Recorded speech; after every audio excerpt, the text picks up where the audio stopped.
నమస్కారం. రుద్ర న్యూస్కు స్వాగతం.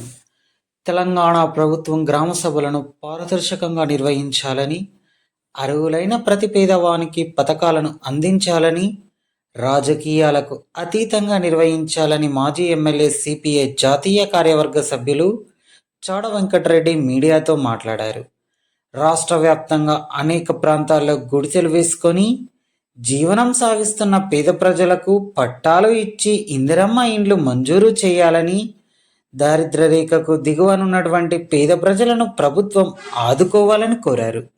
రాష్ట్రం ఏర్పడి 11 సంవత్సరాలు గడుస్తున్న నేపథ్యంలో ఇప్పుడు సంక్షేమ పథకాల అమలుకు సంబంధించి గ్రామ సభలు నిర్వహించబడడం హర్షించదగ్గ పరిణామం. అయితే గ్రామ సభలు కూడా పారదర్శకంగా జరగాలి.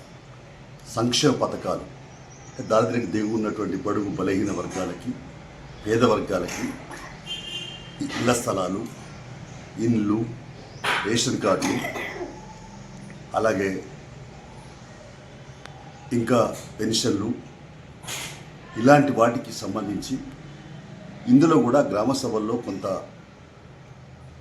ఈ రాజకీయ నీలీడలు అక్కడక్కడ చర్చనీయాంశంగా మారడం అనేది దురదృష్టకరం. అధికార పార్టీ వాళ్ళు తమ వాళ్ళకే పథకాలు అందాలనేటువంటి ఆశించడం కరెక్ట్ కాదు. సంక్షేమ పథకాలు అనేటివి మొట్టమొదట పేదరికంతో అల్లాడేటువంటి నిరుపేదలకి, అసలు ఇల్లే లేని వాళ్ళకు, స్థలమే లేని వాళ్ళకు, అలాంటి వాళ్ళకు ఫస్ట్ ప్రయారిటీ ఇవ్వాలి, ఇల్లు ఇవ్వాలి. కానీ గత ప్రభుత్వ కాలంలో జరిగినట్టు కార్యకర్తలకే ఇల్లు, కార్యకర్తలకే సంక్షేమ పథకాలు, కార్యకర్తతో గెలిచినాం కాబట్టి కార్యకర్తతోటే మేము చేసుకుంటామంటే ఇది ప్రభుత్వ సొమ్ము. అందులో సంక్షేమ పథకాలు అనేవి దారిద్ర్య దిగున్నటువంటి బడుగు బలహీన వర్గాలకు అందించాల్సిన పథకం కాబట్టి దీన్ని పారదర్శకంగా కాంగ్రెస్ ప్రభుత్వం అందించాలని చెప్పి మేము విజ్ఞప్తి చేస్తూ ఉన్నాం. ఎందుకంటే ఇప్పటికే చాలా చోట్ల గ్రామ సభల్లో కూడా మా ప్రభుత్వం అనేటువంటి ఆలోచనతో అక్కడక్కడ ఘర్షణలు జరుగుతున్నట్టు కూడా తెలుస్తూ ఉంది. ఇది దురదృష్టకరమైన సంఘటన. ఎందుకంటే ఇప్పటిదాకా రేవంత్ రెడ్డి గారు, సీఎం గారు కానీ, మరి ఇళ్ళకు సంబంధించిన హౌసింగ్ మినిస్టరు పొంగులేటి శ్రీనివాసరెడ్డి గారి ప్రతి సందర్భంగా చెప్పింది ఏంటంటే అసలైన పేదవాళ్ళకి ఇస్తాం, పారదర్శకంగా వివరిస్తామని చెప్పినారు. ఆ మాటకు కట్టుబడి ఉండి గ్రామ సభలు పారదర్శకంగా నిర్వహించండి, అర్హులైన నిరుపేదలకు అందించండి, మంచి పేరు తెచ్చుకోమని చెప్పేసి ఈ సందర్భంగా విజ్ఞప్తి చేస్తున్నాం. ప్రజల పక్షంగా కమ్యూనిస్ట్ పార్టీ అడుగడుగునా ఉంటుంది కాబట్టి మీ దృష్టికి తీసుకొస్తున్నాం. మాకు అనేక జిల్లాల నుంచి కూడా సమాచారం వస్తుంది కాబట్టి మీ దృష్టికి తీసుకొస్తున్నాం. ఇప్పటికైనా మీరు కరెక్ట్గా పారదర్శకత వివరించి అర్హులైన నిరుపేదలకు ఇవ్వండి.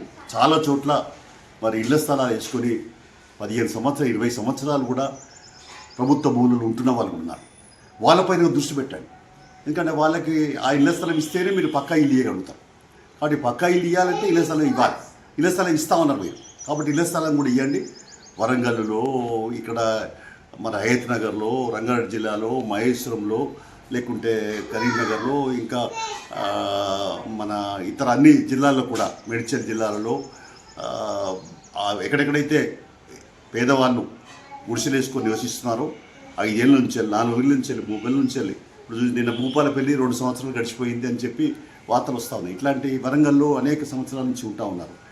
మా హైదరాబాద్లో కూడా అనేక సంవత్సరాల నుంచి ఉంటా ఉన్నారు. కాబట్టి ఇలాంటి అనేక మేడ్చల్ జిల్లాలో కూడా ఉంటారు. కాబట్టి ఫస్ట్ ప్రయారిటీ ఇళ్ల స్థలాలు వాళ్ళకి ఇవ్వండి, ఇళ్ల సర్టిఫికేట్లు ఇవ్వండి, పక్కా ఇవ్వండి. వాళ్ళకి ఇచ్చినప్పుడే ప్రభుత్వానికి మంచి పేరు వస్తుంది, గుర్తింపు వస్తుంది. కానీ వాళ్ళు పొట్ట చేతి పట్టుకొని హైదరాబాద్కు, పట్టణాలకు బతకడానికి వచ్చినారు. కాబట్టి వాళ్ళ ప్రయారిటీ అని చెప్పి మేము విజ్ఞప్తి చేస్తున్నాం.